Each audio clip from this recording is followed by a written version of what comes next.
La siguiente expositora es la ingeniera Ana Ríos, consultora especialista de Ana Ríos Consultores e IRL. El tema: investigaciones geotécnicas en puentes. Ana Ríos es ingeniera civil, con título otorgado por la Universidad Nacional de Ingeniería, con estudios de maestría en estructuras en la Universidad Nacional de Ingeniería. Estudios de maestría en geología, mención geotecnia. Especialista en transporte terrestre. Título otorgado por la Universidad Politécnica de Madrid. Programa de gobernabilidad y gerencia política. Universidad Católica del Perú. Graduate School of Political Management de George Washington University, la Corporación Andina de Fomento, CAF, posgrado en hidráulica en obras carreteras de la Universidad de Rosario, en Argentina.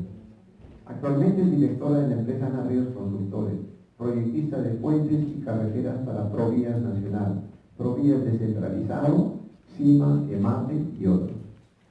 Fue directora de infraestructura del Ministerio del Interior en el año 2003, directora ejecutiva de Provías Descentralizado del Ministerio de Transporte y Comunicaciones en el año 2002, representante legal de las empresas consultoras Andreico SAC, Huber Consa, Consorcio Andreico Co., supervisor y ejecutor de obras para entidades como Ministerio de Transportes, Concodes, INPES, entre los años 1993 y 1998.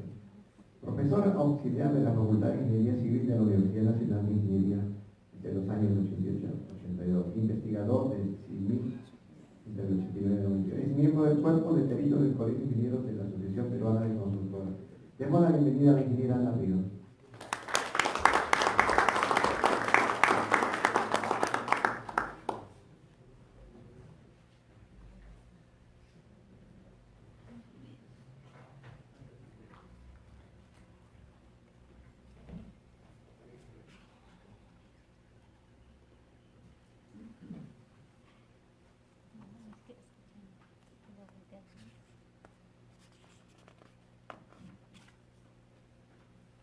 Buenas tardes.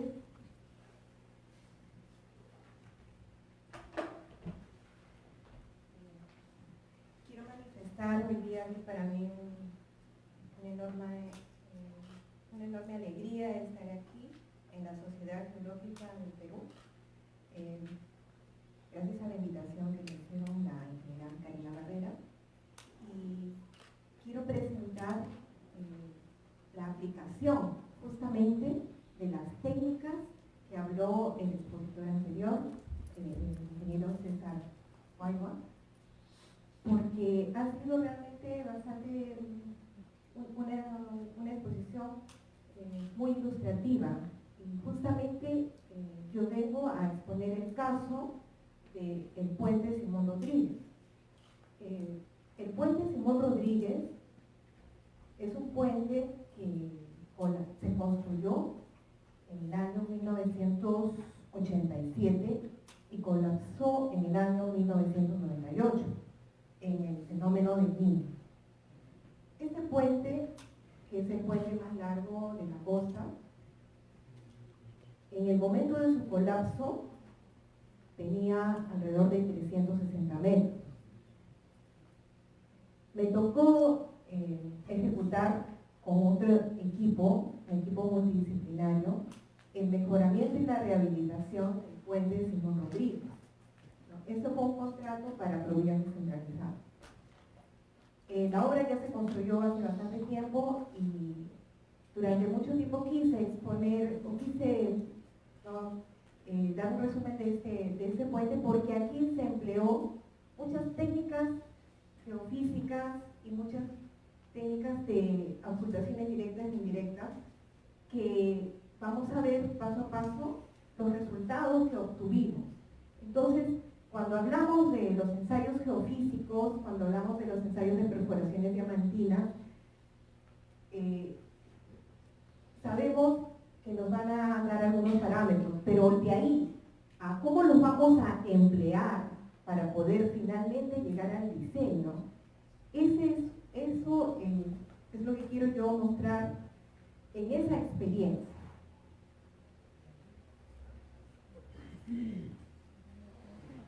Nuestro país tiene mucha deficiencia de carreteras y puentes. Entonces hemos visto que muchos puentes han colapsado. De los estudios, de los reportes, de los papers que se han realizado años atrás, se llega a que la causa fundamental o la mayor causa de los colapsos de los puentes se debe a fallas en la infraestructura.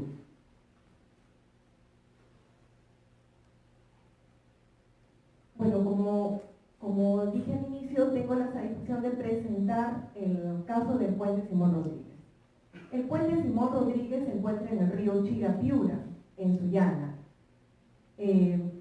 Conecta la ciudad de Amotape con el Arenal. Es un puente que, como les dije, al momento de su colapso tenía más de 360 metros. Como pueden ver, este es el río Chira y el puente, esa es una vista ya con el puente reconstruido. Esta foto es del año que realizamos el estudio. La vista intermedia se puede ver, ¿no? La zona del colapso es la zona que tiene la pasarela. La zona que tiene la pasarela es el tramo que colapsó. Esa pasarela se construye para pasar una tubería de agua. Es una pasarela de 2 metros por donde la gente pasaba caminando o pasaba con bicicletas, triciclos. Durante 10 años este puente no se pudo rehabilitar. Aquí se ve una vista panorámica del puente. Eran 10 tramos, eran 11, lo que vamos a llamar mesas, y esa es la zona del colapso. Ese es el puente colgante para pasar la tubería de agua. Era un puente pequeño de 2 metros, no había paso vehicular. Aquí se ve la foto de la pasarela y, bueno, falta los otros tramos, ¿no? Es un puente. Esta es la parte de lo que llamamos nosotros, el equipo de consultoría le llamó las mesas. ¿Qué eran las mesas? Las mesas eran esta estructura que está aquí. O sea, el diseño del puente fue conceptualizado como apoyos de 4 pilares, de 4 columnas, y encima de los apoyos se colocaban las vigas simplemente apoyadas. Entonces eran 11 tramos apoyados sobre mesas. El puente, al momento de su colapso,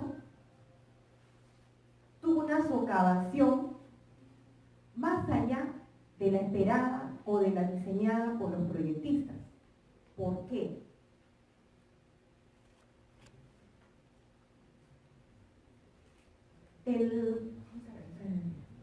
El puente fue diseñado con pilotes que tenían una profundidad de casi 20 metros. Y como observamos, la estructura de apoyo tenían las mesas, los apoyos entre las mesas una distancia muy corta. Entonces eso ocasionaba que la maleza, la palizada, se quedase atrapada. ¿Qué hacía eso? Reducía la sección hidráulica y aumentaba la socavación. Situación que no fue considerada en el diseño. Eso fue una de las primeras conclusiones que se llegó. Para poder realizar las auscultaciones geotécnicas se tiene que tomar en cuenta todos los factores que existen alrededor de una infraestructura civil. Esta zona del cauce es una zona que, si el puente actualmente tiene 420 metros, en realidad el cauce, el ancho del río, el cauce tiene más de 1 kilómetro. Aguas arriba y aguas abajo. La ubicación del puente es la mejor ubicación. Aquí vemos el problema de la palizada en la zona de los apoyos que les denominamos mesas. Bueno, un poco de referencia de lo que he contado. Esta es la morfología del río y se ve el puente en la parte de la foto, en la parte última. Bueno, el río Chirapiura es controlado por la represa de Poechos. El caudal que nosotros llegamos a obtener era alrededor de 5.000 metros cúbicos por segundo.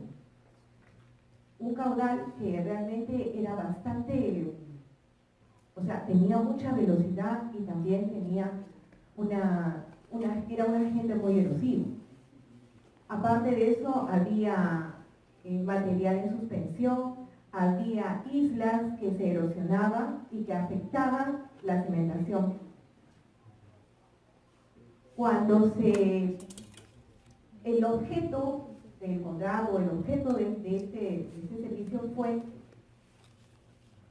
mejorar y rehabilitar el puente, así como estaba. Después ya había colapsado, tenía 10 años de colapsado y había que rehabilitarlo, ¿no? Entonces se hizo una programación. Entonces, para hacer una programación de las exploraciones que voy a hacer, yo tengo que saber qué es lo que quiero encontrar. Entonces, si yo voy a diseñar, voy a verificar y voy a volver a colocar pilotes, es posible que esos pilotes, ante otro evento del niño, puedan volver a colapsar. ¿Cómo dar esa seguridad a la entidad de poder rehabilitar un puente? Entonces se hizo una programación de qué ensayos íbamos a realizar. Y realizamos, miren, todo un programa, ¿no? Perforaciones diamantinas con los SPT, ensayos de cross-hole, ensayos de long-hole, ensayos de refracción cínica y ensayos de explorador. Las perforaciones diamantinas se hicieron 9 perforaciones ubicadas estratégicamente en las mesas. Ahí está en la foto se ve el trabajo de la empresa Zombie en ese momento efectuando la perforación. Se hizo 4 perforaciones de 35 metros y 5 perforaciones de 28 metros. Y ahora vamos a ver el porqué, ¿no?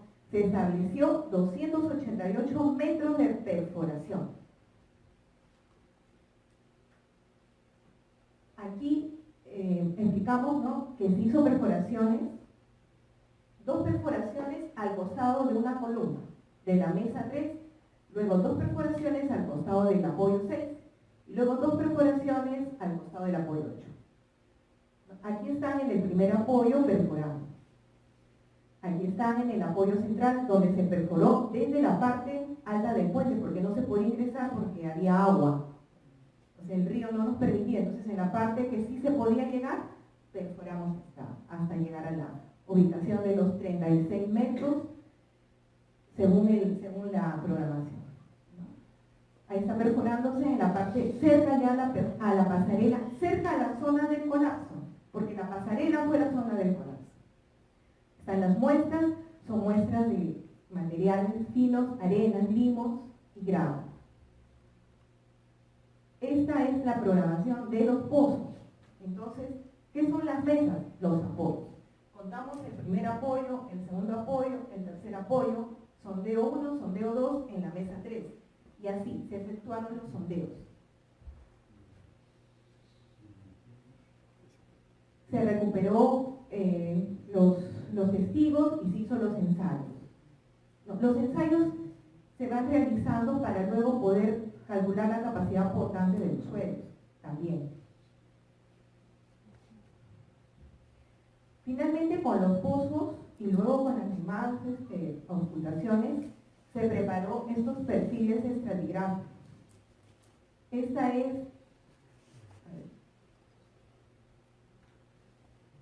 Este es el perfil estratigráfico donde podemos ver estas son las llamadas mesas que se están viendo perpendiculares. Y se ve la zona que colapsa es la zona que está en la margen izquierda, perdón, en la margen derecha. En la margen derecha es la zona de colapso. Entonces los pozos se realizaron 25 metros y 38 metros. Se clasificó los materiales, se tomó el número de golpes y se hizo todo el análisis que corresponde a las perforaciones diamantinas. Luego de eso se realizaron prospecciones geofísicas, justamente las prospecciones que me ha precedido el ingeniero César. Entonces se hizo refracción sísmica, se hizo llamaba Crossfall y Downfall.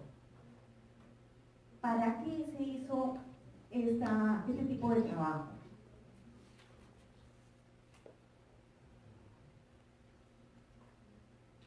Cuando teníamos que rehabilitar el puente, surgía la interrogante de cuánto tenía que ser los nuevos pilotes para la nueva cimentación.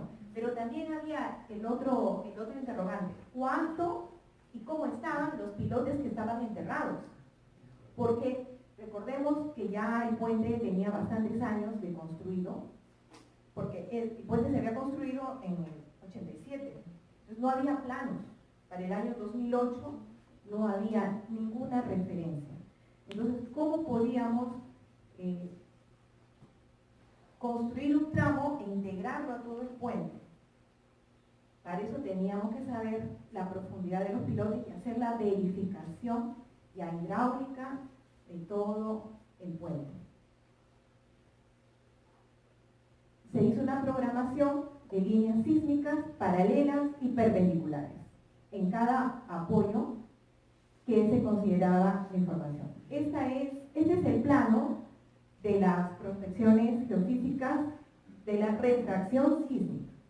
Vemos unas líneas longitudinales y luego vemos líneas transversales.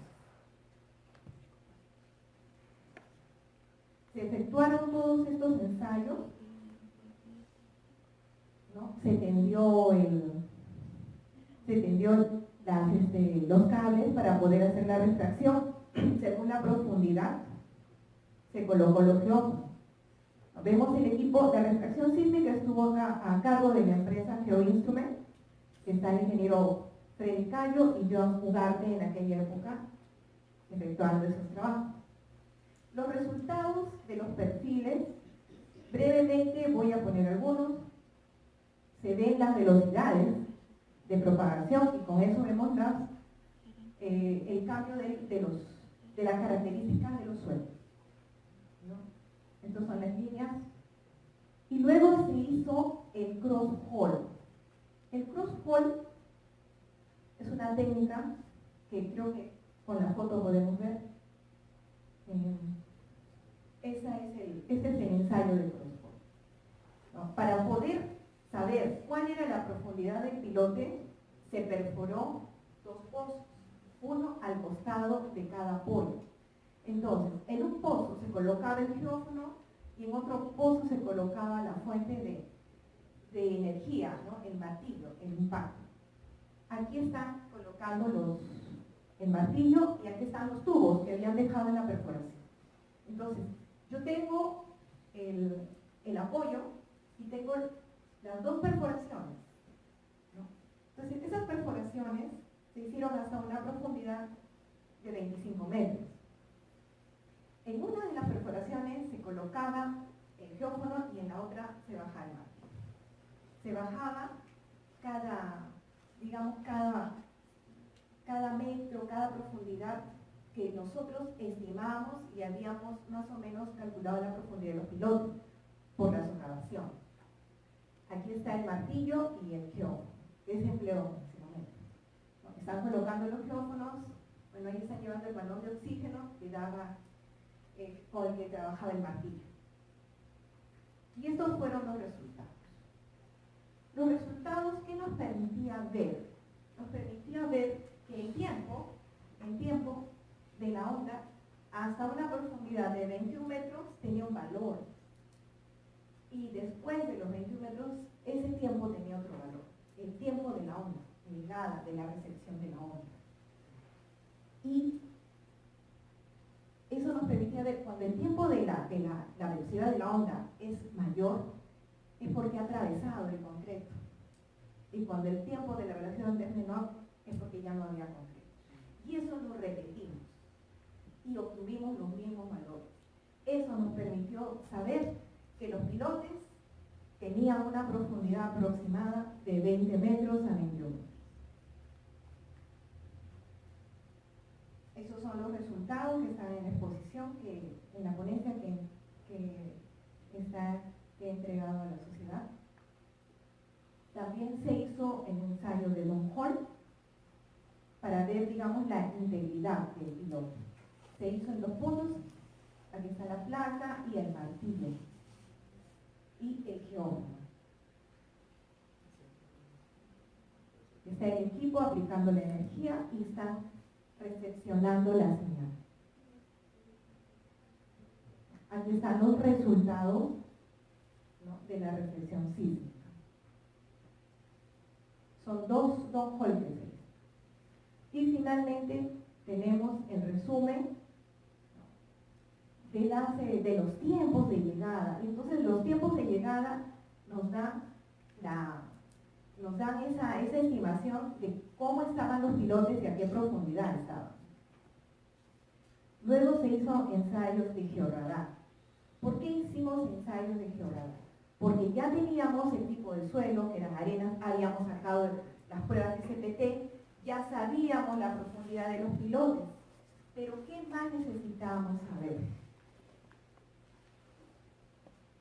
Necesitábamos también correlacionar la parte donde no habíamos podido nosotros hacer la prueba de cross-hole y down-hole porque estábamos en agua. La mayor parte del puente estaba en agua y la otra parte estaba todavía en una playa. Entonces, en la parte del agua se utilizó el georradar en un barquito, el georradar de 100 MHz, y lo usó la empresa GeoInstrument, ¿no? Y nos dio estos resultados. O sea, a nosotros en ese momento yo no había todavía, digamos, estudiado la maestría en geotecnia, entonces a mí me dio mucha información, una información muy rica para poder hacer el diseño de la rehabilitación del puente. Entonces vemos que finalmente toda esta información fue volcada en unos planos. Vemos los pilotes, vemos los cambios de los depósitos, vemos las capas que queríamos nosotros determinar para poder calcular la capacidad portante y calcular la profundidad de los pilotes, que también tenían que ser diseñados y verificados por la ecuación de suelos, porque había arena, ¿no? Esto es el resultado, parte del resultado, ¿no? Y bueno, este es el perfil geológico final, ¿no?, del puente. Es un puente largo. Y ese es finalmente el resultado de las exploraciones. ¿Y qué encontramos aquí? ¿Qué es lo que pasó con el puente? ¿Por qué el puente colapsó? Cuando recibimos toda la información, nos dimos cuenta de algo. O sea, el puente tenía pilotes de casi 20 metros. Entonces, para que haya habido un colapso en la socavación, tenía que haber sido una que no permitiese una que había debilitado su capacidad portante. Quiere decir que la socavación no superaba los 15 metros. Entonces, una socavación tan agresiva había sucedido en el año 98, pero ¿por qué? Porque ese puente tenía una particularidad. Y ahí el equipo multidisciplinario, ahí debatimos y nos dimos cuenta que el puente tenía un problema porque en la margen derecha, donde había sucedido el colapso, había parte del río estrangulado, con un enrocado que no sabemos por qué en ese momento lo había colocado de esa manera. Entonces, teníamos 2 alternativas para poder diseñar o reconstruir el puente. 1, mantener ese enrocado, o 2, retirar el enrocado y recuperar la morfología, parte de la morfología del puente. Y eso se logró sabiendo la profundidad de los pilotes. Se hizo las corridas y los cálculos para ver cuánto deberían ser los nuevos pilotes. Con toda la información que nos dieron, ¿qué es lo que se obtiene de los ensayos? Se obtiene el módulo de Poisson, se obtiene el módulo de elasticidad, el módulo de corte. Y esos módulos, nosotros, ¿en qué los empleamos? Se emplea para calcular no solo la capacidad portante, sino el asentamiento de los pilotes, hasta dónde pueden llegar. Y es muy importante conocer estos módulos.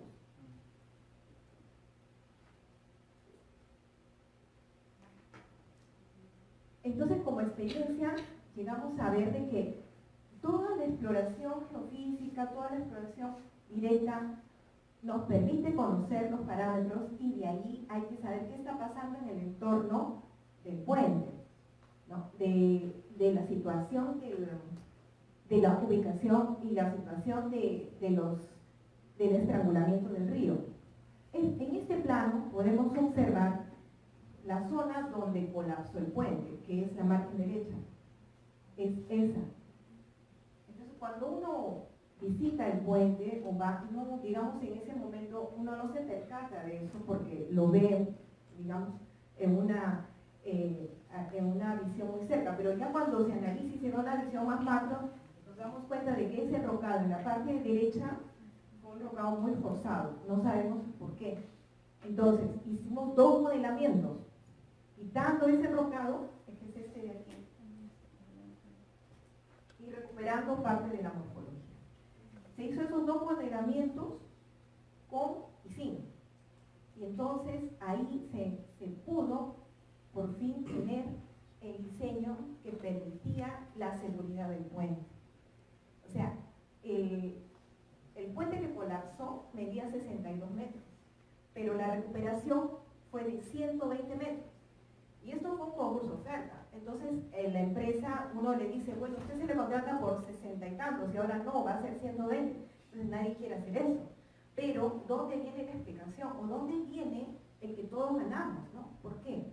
Porque si nosotros colocamos el mismo puente de 60 y tantos metros, hubiéramos tenido una socavación y unos pilotes que hubieran superado los 35 metros y con el riesgo de colapso en los siguientes periodos mínimos.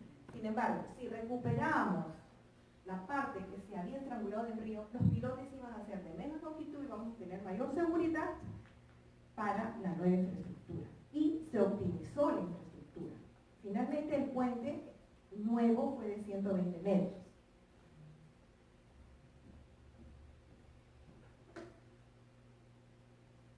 Este es el diseño de los pilotes. Esta es la zona existente que se repite y esta es la zona colapsada.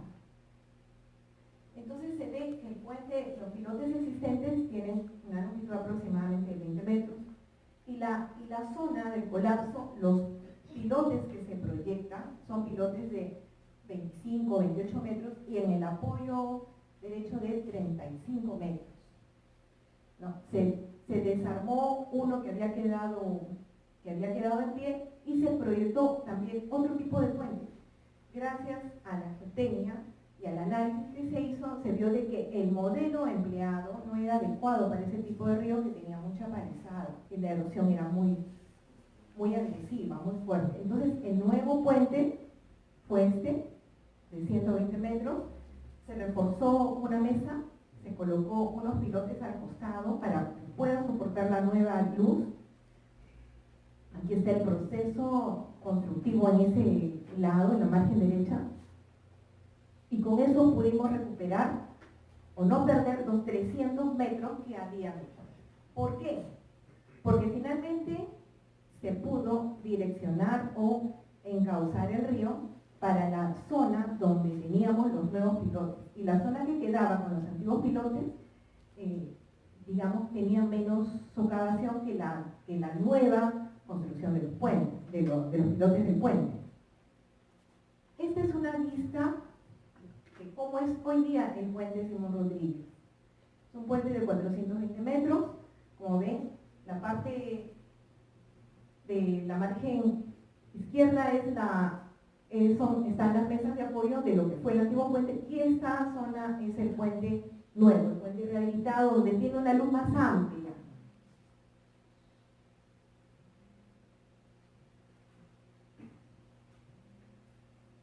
Y bueno, eso es lo que yo quería contarles como experiencia y de cuán importante es llevar a cabo un buen estudio geotécnico y conocer estas técnicas. Miren, esto fue en el año 2008, el puente se construyó en el año 2010 y ha soportado ya eventos del niño. Y En este tipo de estudios de puentes es muy importante aplicar estas técnicas, porque a veces solamente pensamos en que es hallar la capacidad portante o determinar ciertos parámetros del suelo, pero no, involucra muchos factores, ¿no? La parte geotécnica tiene que conjugar no solamente lo que está in situ, en el lugar donde voy a plantar o voy a cimentar en la zapata o el lote, tiene que conjugar también lo que está pasando con las otras especialidades, ¿no? Y el geotecnista es un proceso que va desarrollando trabajando en equipo. Bueno, creo que eso ya es todo por ahora y les agradezco nuevamente su presencia.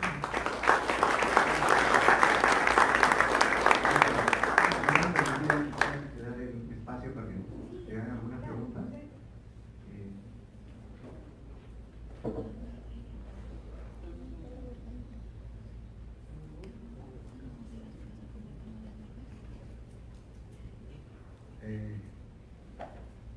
Muy interesante su presentación. Ana, la pregunta es, básicamente las líneas de refracción sísmica, he visto que fueron en 2 tramos. ¿Cuál fue la máxima longitud que se utilizó? Porque veo que la profundidad de los perfiles no llegan a más de 30 metros, 40 metros. Los perfiles de refracción estoy hablando. Yo siempre hago la recomendación que con los métodos sísmicos indirectos nosotros podemos llegar a mayores profundidades. Hay que tratar de optimizar el registro, ¿no? O sea, porque normalmente los ingenieros civiles dicen, no, para mí es suficiente 30 metros. Nosotros siempre, como geofísicos, hacemos las recomendaciones a todos los geotecnistas y ingenieros civiles que con los métodos indirectos podemos llegar inclusive hasta 80, 100 metros de profundidad. Eso está en función de la longitud del tendido. Y es una forma de poder optimizar mientras nosotros le demos mayor información para poder, de cierta forma, captar la velocidad alta de la roca, ¿sí? Y eso ayudaría mucho. Porque he visto que debajo del cuaternario hay un terciario. ¿Qué material había ahí, por ejemplo? Ya, es debajo de los 50 metros. Bueno, ok. Debajo de los 50 metros. Ya, no sé si podemos retroceder. Mira, el tendido, creo que aquí está la lista del tendido. Esto lo pasé un poco rápido.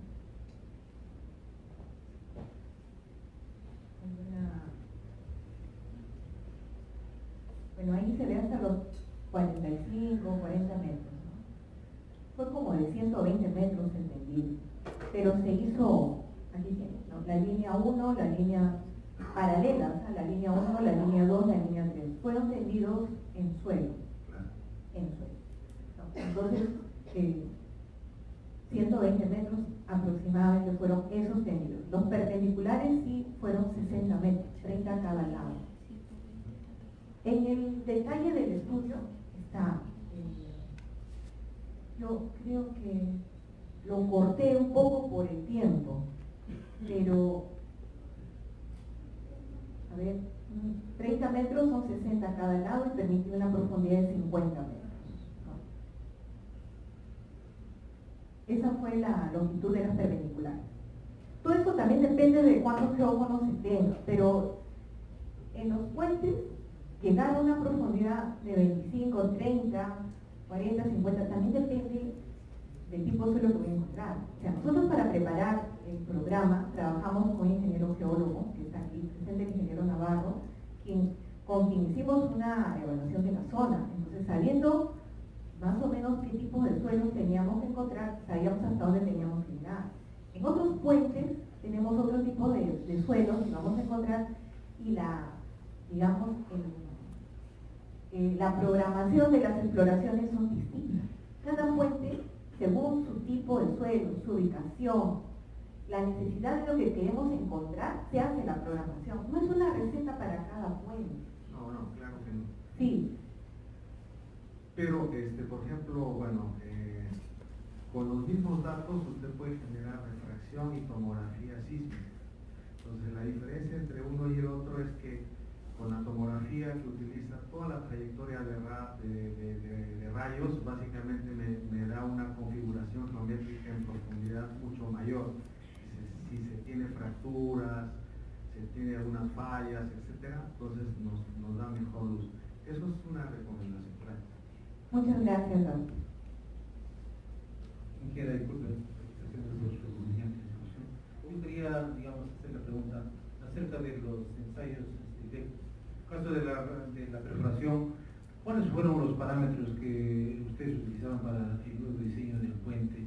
Y en el caso de la socavación, ¿hasta qué profundidad, digamos, llegó a afectar en el nuevo diseño ustedes para sus cálculos? En la perforación diamantina, lo que se utiliza de la perforación son los SPT. Yo he traído, quiero pasarles.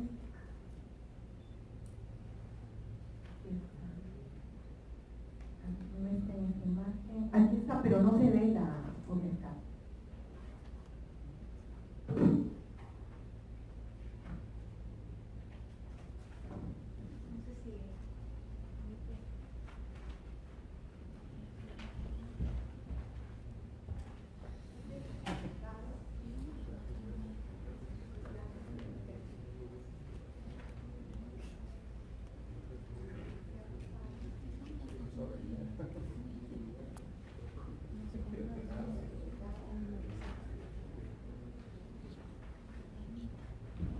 Mientras extiendes el material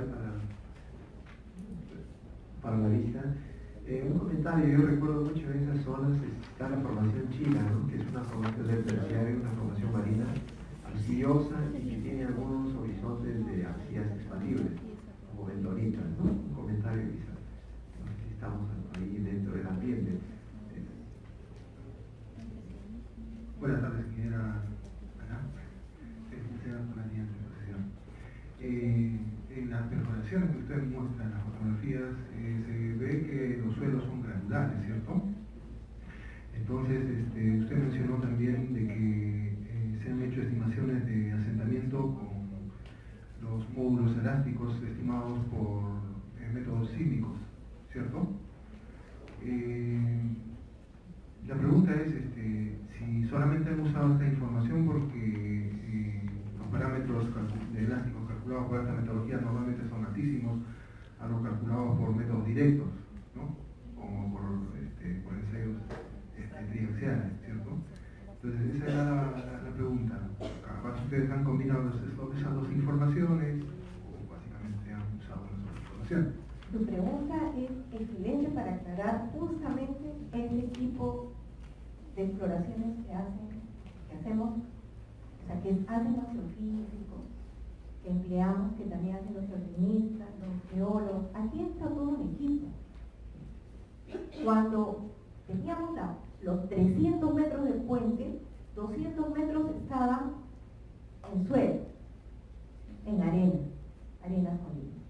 Y los otros 200 estaban en agua, en una parte del agua. Entonces, en la parte de los suelos se perforó y la información fue directa. O sea, la que se utilizó fue la información de la perforación. O sea, el SPT, la clasificación, todas las características que yo puedo hacer directamente. El tipo de suelo, ¿no? Y se sacó muestras inalteradas, ¿no? Una muestra inalterada para hacer ensayos de corte directo. O sea, ahí teníamos la información directa. Pero el otro tramo no teníamos la información directa porque estaba en agua y era la zona que había colapsado. Entonces, por eso empleamos los ensayos geofísicos para hacer un contraste con la zona que sí habíamos podido hacer los ensayos directos, pero de una manera conservadora, porque teníamos que darnos un rango de seguridad de que ese puente, si ya había colapsado el río Chira, que son 5.000 metros cúbicos, pero cuando en la represa hay momentos que no puede contener toda la capacidad de entrada que viene desde Ecuador, porque la represa también se está saturando, o sea, hay mucho material fino y ya no tiene esa capacidad, y hay que tomar eso en cuenta también hacia el futuro. Porque, ¿qué quiere decir esto? De que en algún momento, bueno, cuando estábamos en algún momento va a soltar 7.000 metros cúbicos. Entonces el diseño tiene que ser el más conservador. La norma dice que para la socavación tenemos que tomar periodo de retorno de 500 años. No quiere decir que el puente va a durar 500 años, sino que en estadística el periodo de retorno para la socavación es 500 años. Ese es en el cálculo hidráulico, que lo hace el hidrólogo, pero nosotros necesitamos saberlo. Como geotecnistas necesitamos saber hacia dónde queremos llegar y qué seguridad me puede dar la información que tengo. Actualmente en puentes, hay una norma peruana de puentes que es inspirada en el AASHTO LRGD. Y ya no se, digamos, se calcula la capacidad portante castigada, sino ahora se calcula por factores de carga considerando los asentamientos. Entonces, esos parámetros que tenemos que tener para calcular el asentamiento son el módulo de elasticidad, el módulo de Poisson, y conocer el tipo de material, y de manera conservadora. El AASHTO, en el capítulo 10, da ya parámetros para cada tipo de suelo. Entonces, lo que nos corresponde es tratar de identificar los suelos, los espesores, y de una manera conservadora. Porque la naturaleza, cada vez, si diseñamos hoy, de acá a 10 años, ha habido muchos cambios. Estoy comentando, ¿no?, que diseñamos para un caudal, pero la represa de Poechos está siendo saturada. Entonces, hay que ser muy conservadores. Y en el caso de puentes tenemos lecciones que nos van dando lo que está sucediendo, ¿no?, con los puentes que colapsan. Una pregunta más. Bueno, para responderle al ingeniero aquí, sobre el tema de los módulos elásticos, dinámicos y estáticos, entonces lo que yo haría, por ejemplo, porque tenemos datos de los dinámicos en la margen derecha, ¿correcto? Y en el otro lado tenemos los estáticos.